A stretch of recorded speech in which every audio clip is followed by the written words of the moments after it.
السلام علیکم ورحمۃ اللہ وبرکاتہ۔ اللہ پاک آپ سب کو، ہم سب کو بہت ساری کامیابیاں، کامرانیاں دے۔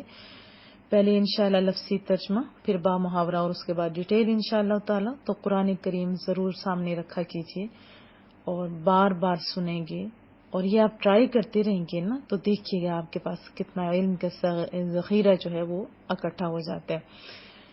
کاپی پینسل بھی ساتھ رکھا کیجیے، لکھنے کی کوشش کیا کریں، بہرحال جتنی آپ کی طاقت ہو اتنا کر لیا کریں۔ اعوذ باللہ من الشیطان الرجیم، بسم اللہ الرحمن الرحیم۔ کیا، یہ سوال کے لیے ہے نا۔ کیا، لم نہیں، تارا دیکھا تو نے، لم تارا تو نے نہیں دیکھا، یہ ایک بندے کے لیے، ٹھیک ہے، واحد کے لیے۔ الا طرف، الذی اس شخص کی طرف، یعنی اس کی جس نے، کس کا تذکرہ ہے، جس نے بحث کی تھی حضرت ابراہیم علیہ السلام سے۔ کس نے کی تھی؟ نمرود ایٹسٹرا نے نا۔ تو حاجہ جھگڑا کیا، ابراہیم علیہ السلام سے۔ حاجہ اس نے جھگڑا کیا، یعنی باہم حجت کرنا، ایک کا دوسرے کو دلیل اور راہ سے ہٹانا اس کے مراد ہوتا ہے۔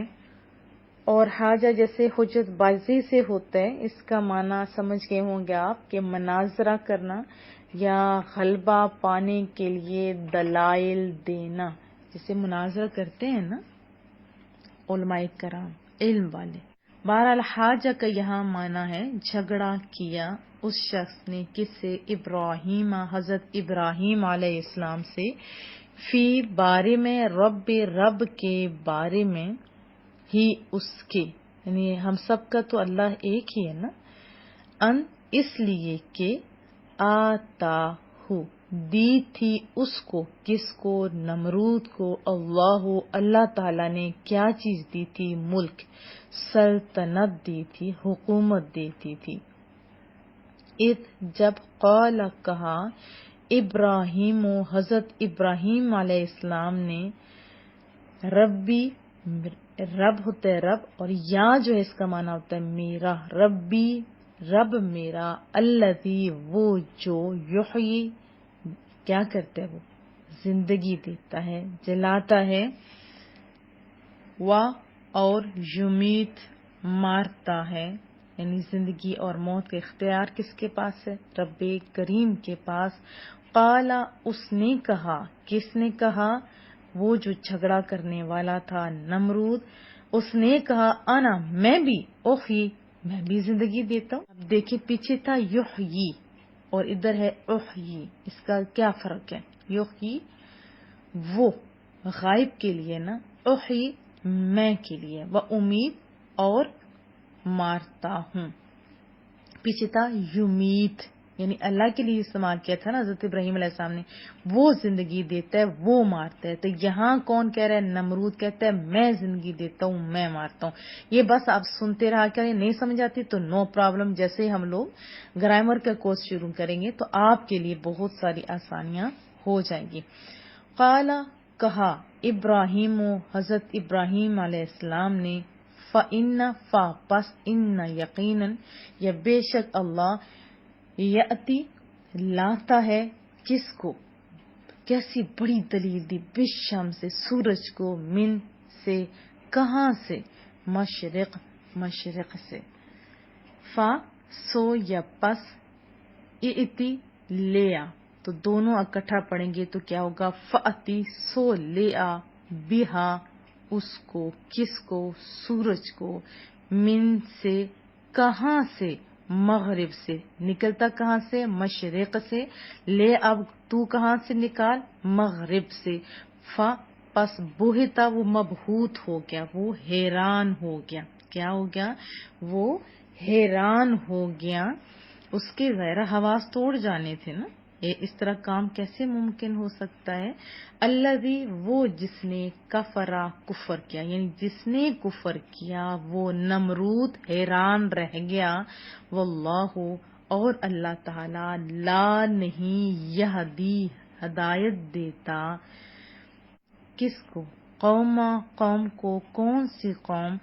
جو ظالمین ہے، ظالم لوگوں کی ہے، اس قوم کو ہدایت نہیں دیتا۔ اب ہم بامحاورہ ترجمہ کرتے ہیں۔ الم تری الی الذی حاج ابراہیم فی ربہ، کیا نہ دیکھا آپ نے، یہاں کتنا سونا مخاطب ہے، کس سے؟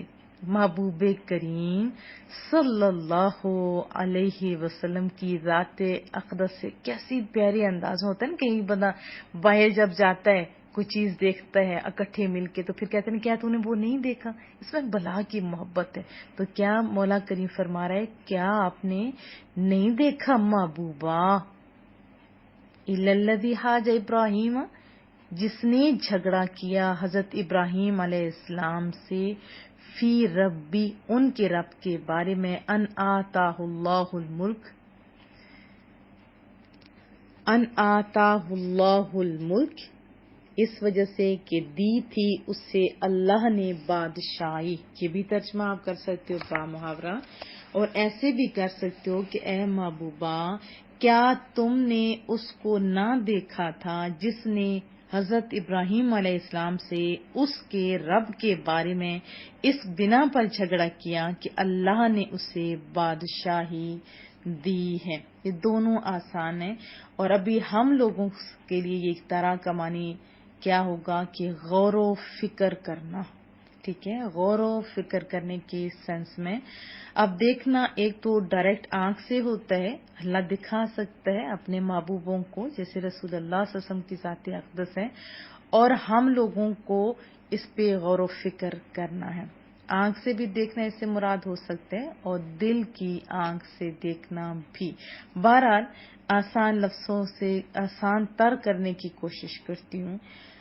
اذ قال ابراہیم ربی الذی یحیی و یمیت، جب کہ کہا ابراہیم علیہ السلام نے اس سے کہ میرا رب وہ ہے جو یحیی و یمیت، جو زندگی دیتا ہے اور مارتا ہے۔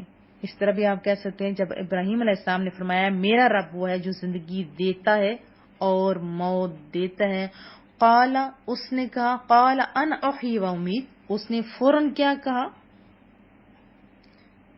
میں بھی زندگی دیتا ہوں اور موت دیتا ہوں۔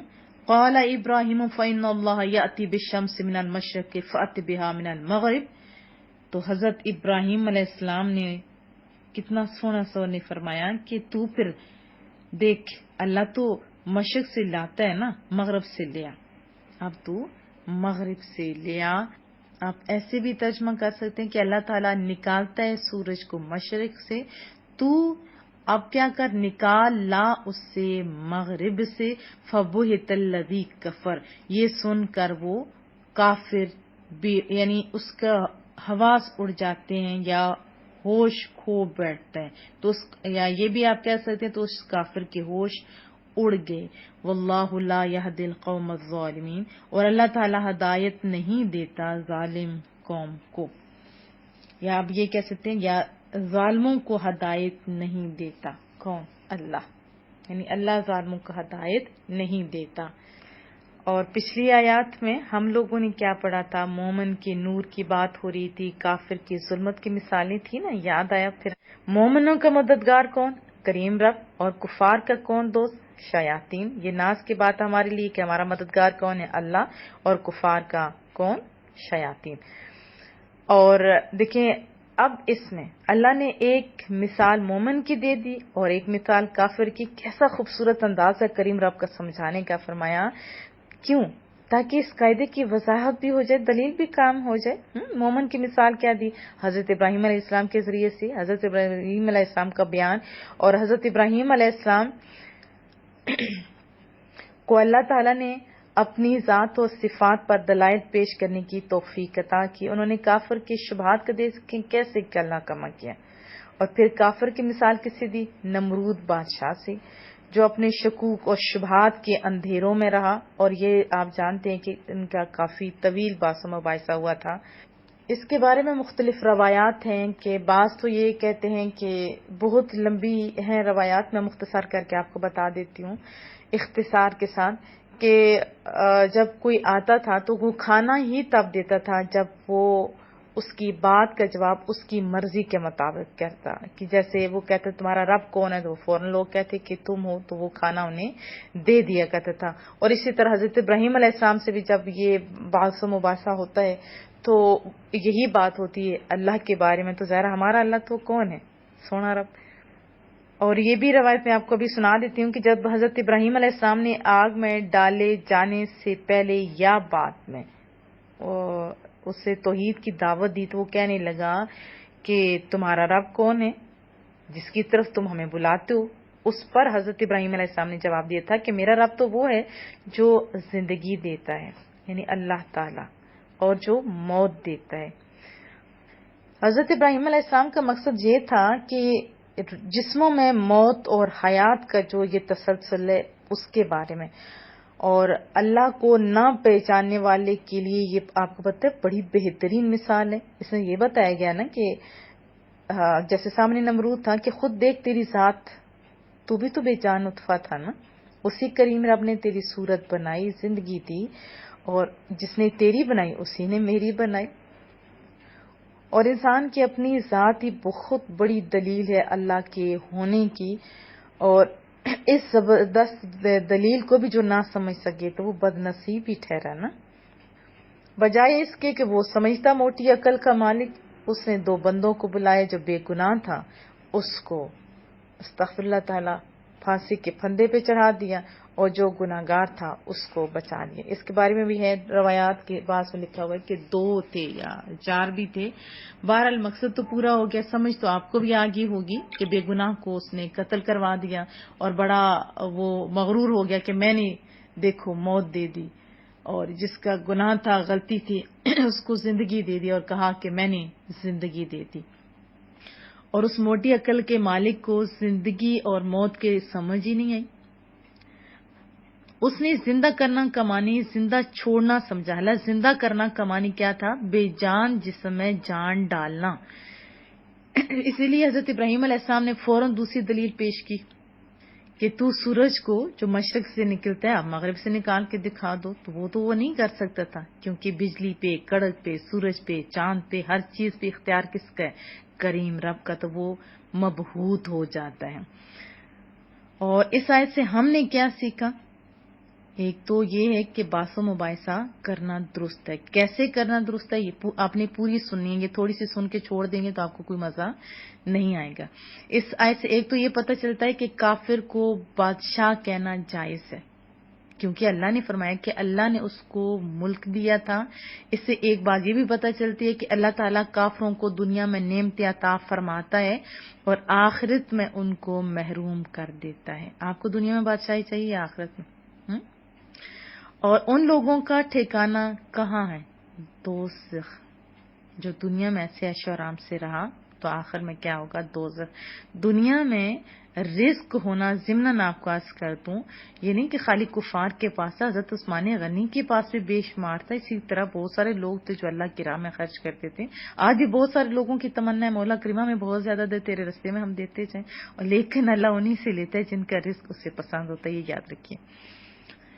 اور پھر اس آیت سے ہمیں یہ بھی پتہ چلتا ہے کہ دین کو ثابت کرنے کے لیے جو مخالفین ہیں نا، ان سے مباحثہ یا مناظرہ کرنا جائز ہے، اور یہ انبیاء کرام کی سنت کریمہ میں ہے۔ جیسے ہمارے محبوب کریم صلی اللہ علیہ وسلم نے اہل کتاب سے مباحثہ کیا تھا نا، اور دلیل قائم کرنے کے بعد مباہلہ کیا، یعنی یہ دعا کی جو ہم میں سے ظالم اور باطل ہو اللہ تعالیٰ اس پر لعنت کرے۔ اسی طرح صحابہ کرام اجمعین میں سے بھی مہاجرین اور انصار نے جو ہے وہ ثقیفہ بنو سعدہ میں غالباً اس بات پر مباحثہ کیا کہ مہاجرین اور انصار میں خلافت کا مستحق کون ہے۔ اور مناظرہ اور مباحثہ کا مقصد کیا ہوتا ہے؟ صرف حق کو ثابت کرنا اور باطل کو رد کرنا۔ اب تھوڑا یہ بھی بتا دوں کہ مناظرہ کا معنی کیا ہوتا ہے؟ فریقین کے دلائل میں نظر کرنا، انانیت، ہٹ دھرمی، کج باسی اور اپنی ضد پر قائم رہنا، اپنے موقف پر ڈٹے رہنا، اڑے رہنا، یہ مناظرہ نہیں ہے، یاد رکھیں۔ ہمیں اس کی بھی رہنمائی ملتی ہے قرآن کریم سے، جیسے سورہ آل عمران 66 آیت ذرا کھولے تو صحیح، اس میں کیا لکھا ہے؟ تم اس چیز میں کیوں بات کرتے ہو جس کا تمہیں علم نہیں؟ یہاں کیا مناظرہ بتایا گیا ہے؟ جس کا علم نہ ہو اس کے اوپر بحث و مباحثہ کرنا یہ دانائی نہیں بلکہ جہالت ہے۔ علم کے ساتھ، حکمت کے ساتھ اور دوسرے کو اچھی چیز کی طرف قائل کرنے کے لیے مناظرہ کرنا بہت اچھی بات ہے۔ جیسے سورۃ النحل میں ہمیں پتہ چلتا ہے کہ حکمت اور اچھی نصیحت کے ساتھ اپنے رب کریم کے راستے کی طرف بلائیے اور ان سے عمدہ طریقے سے بحث کیجیے۔ دیکھیے کتنا اسلام پیارا ہے، کہیں تشنگی ہے نہیں نا۔ اب اس میں جیسے حضرت ابراہیم علیہ السلام کا مکالمہ آپ سنیں، پھر بار بار سنیں تو آپ کو مزہ آ جائے گا کہ کتنے خوبصورت انداز میں، کتنی حکمت کے ساتھ انہوں نے کیا۔ آپ کو پتہ ہے کہ مخلوق میں سے کوئی شے بھی اللہ کے مشابہ تو نہیں ہے نا، اور حقائق کائنات میں غور و فکر کرنے سے اللہ تعالیٰ توحید کا علم ہمیں عطا فرماتا ہے، اور جن کے پاس توحید کی یہ خوبصورت عقیدہ ہے ان کے عقیدے میں پختگی بھی جو ہے عطا فرماتا ہے۔ تو انبیاء کرام نے بھی اللہ تعالیٰ کے افعال کو اور یہ جو ساری چیزیں ہیں اس کی ذات اور صفات پر استدلال کیا ہے۔ میں نے آپ کو یہ بھی عرض کیا کہ بغیر علم کے جب بحث و مباحثہ کیا جاتا ہے تو جو آپ کے پاس یقین کی کیفیت ہوتی ہے وہ بھی چلی جاتی ہے، بلکہ غلط ہو جاتا ہے سب کچھ۔ کیسے؟ میری ایک اسٹوڈنٹ تھی، تو اس نے دیکھا کہ یہ کام اچھا ہو رہا ہے، یہ وہ، ظاہر ہے ایک ہر انسان کے دل میں اللہ اس کے رسول سے محبت تو ہے ہی نا۔ تو اس کی ایک جاننے والی تھی، اس نے اسے دوست بنایا ہوا تھا، وہ تھی ہندو۔ اب اس کے ذہن میں آیا جب میری اسٹوڈنٹ ہو گئی تو کہ میں اس کو کیوں نہ دین کی طرف بلاؤں، اور اس نے فوراً اٹیک کر کے کہا۔ کیسے کہا کہ دیکھو یہ جو تم نے بت رکھے ہوئے ہیں نا، یہ تمہارے خدا کیسے ہو سکتے ہیں ہاتھ سے بنا کے۔ اب تھوڑا انداز اس کا بھی تھوڑا سخت تھا اور کچھ اس کی ورڈنگ بھی اچھی نہیں تھی، میں تو تھوڑا اور سافٹ کر کے کہہ رہی ہوں۔ تو اس کو غصہ آ گیا، اس نے کہا کہ ہمارا خدا کم از کم نظر تو آتا ہے، تمہارا تو نظر بھی نہیں آتا۔ اسے وہ الٹا کنفیوز ہو گیا۔ حالانکہ حکمت کا تقاضا کیا تھا کہ پہلے اس سے تھوڑا دیکھتی، سمجھاتی اور پھر اس کے بعد آتا، تب یہ بات تھی۔ تو ہمیں بھی جب کسی سے بحث و مباحثہ، پہلے تو میں اس حق میں ہوں کہ بغیر علم کے کسی کے ساتھ بحث و مباحثہ کرنا بہت غلط ہوتا ہے، جو آپ کے پاس ہوتا ہے وہ بھی چلا جاتا ہے۔ آپ کے اندر یقین کی کیفیت ہونی چاہیے، اگر کچھ پوچھنا بھی ہو تو ہر غیر سے پوچھ کے اپنے عقیدے کو خراب نہیں کریں، بلکہ مستند علماء سے رہنمائی آپ لیا کریں۔ میں ضمن یہاں یہ بھی عرض کر دوں کہ بڑی جہالت ہے یا بد نصیبی آپ کہہ سکتے ہیں کہ جب ہم لوگوں کو کسی ڈاکٹر سے یا کسی سے یعنی مشورہ لینا ہو تو جو اس سے ریلیٹڈ اسپیشلسٹ ہوتے ہیں ہم ان سے جو ہے مشورہ لیتے ہیں۔ اب گائنی کا مسئلہ ہو تو کبھی ہم لوگ دانتوں والے ڈاکٹر کے پاس نہیں جاتے، ایسا ہی ہوتا ہے نا۔ اسی طرح اور آپ ہر چیز کے بارے میں دیکھیں، بڑے ہم محتاط ہوتے ہیں، دین کے معاملے میں ہم بڑے خراب ہوتے ہیں۔ اللہ ہم لوگوں کو ہدایت دے کہ جب کوئی مسئلہ سمجھنے ہوتا ہے تو ہم لوگ کیا کرتے ہیں کہ کبھی نہیں دیکھا کہ یہ بندہ کیسے، ہر ایرے غیر سے پوچھ رہے ہوتے ہیں، پھر اس کے بعد جو تھوڑا بہت دین بتا رہا تھا اس سے پوچھ رہے ہوتے ہیں۔ ایون کہ مساجد کے جو امام ہوتے ہیں ان میں سے بھی میں نے میجورٹی کو دیکھا کہ جو جسٹ خالی قرآن کریم کو پڑھنا جانتے ہیں، ان کو ترجمہ بھی نہیں آتا۔ اگر ترجمہ آتا بھی ہوتا بھی فقہ کہ وہ ماسٹر تو نہیں ہوتے نا، لیکن وہ اپنی عزت بچانے کے لیے تھوڑا اوپر نیچے جیسے ان کا عقیدہ ہوتا ہے وہ بتا دیتے ہوتے ہیں، اور لوگ اس سے بھی غلط ہو جاتے ہیں۔ ٹھیک ہے، اپنے عقائد کے اوپر پختگی حاصل کریں، میں آپ سب سے عرض کروں گی۔ اور پھر دوسرا، مستند علماء سے رابطہ کریں، آپ کے پاس علم ہونا چاہیے۔ علم، عبادت، یہ ساری تب چیزیں مزے کی ہوتی ہے جب آپ کے پاس علم ہوتا ہے۔ تو علم ہوگی تو عبادت میں مزہ آپ کو آئے گا۔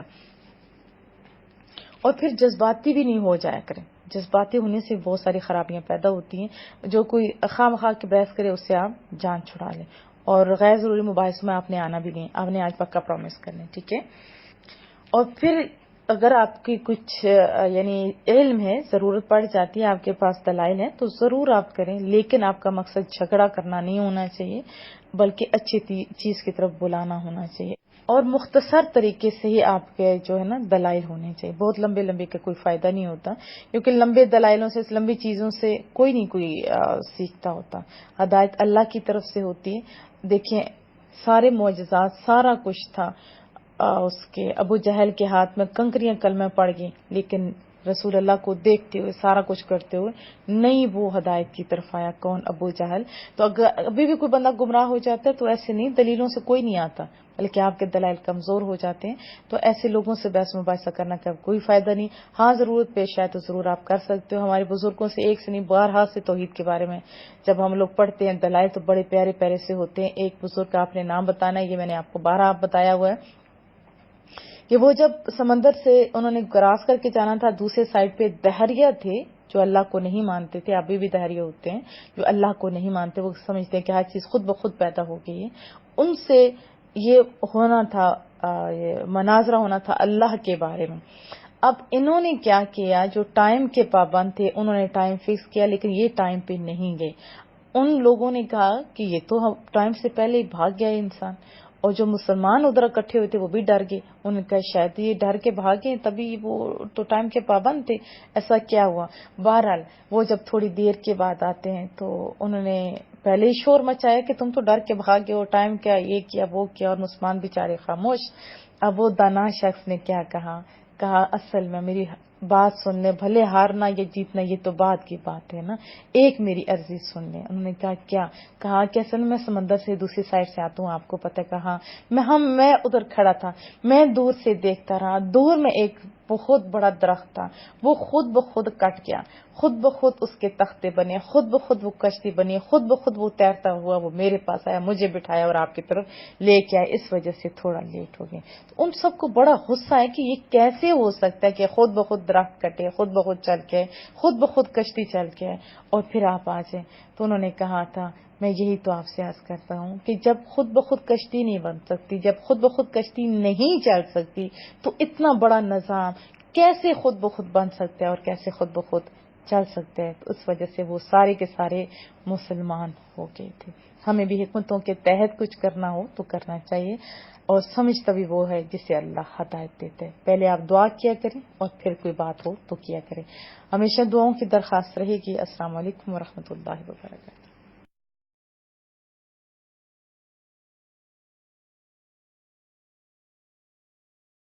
أَلَمْ تَرَ إِلَى الَّذِي حَاجَّ إِبْرَاهِيمَ فِي رَبِّهِ أَنْ آتَاهُ اللَّهُ الْمُلْكَ إِذْ قَالَ إِبْرَاهِيمُ رَبِّيَ الَّذِي يُحْيِي وَيُمِيتُ قَالَ أَنَا أُحْيِي وَأُمِيتُ قال إبراهيم فإن الله يأتي بالشمس من المشرق فأت بها من المغرب فبهت الذي كفر والله لا يهدي القوم الظالمين. ألم تر إلى، یہ قرآن کریم میں 31 مرتبہ ہے. تو یہ متشابہ کی آیت ہے. لم میم ساکن پہ اظہار ہے، تارا میں تا باریک ہے، را پر ہے. الہ میں کھڑا زبر تھا لیکن الذی کا ہمزارزی ہونے کی وجہ سے ملا دیا گیا. الذی ذال نرمی سے پڑھیں گے اور 2 حرکات لمبا کریں گے. یہ آگے بھی آئے گا. حاج میں والضالین کی طرح مد لازم کلمی مثقل ہے. الف مدہ کے بعد جیم مشدد آنے کی وجہ سے مد آئی ہے. ابراہیم پہ با ساکن پہ قلقلہ ہے، را پر ہے. اس آیت میں 3 مرتبہ یہ لفظ استعمال ہوا ہے حضرت ابراہیم علیہ السلام کا ذکر.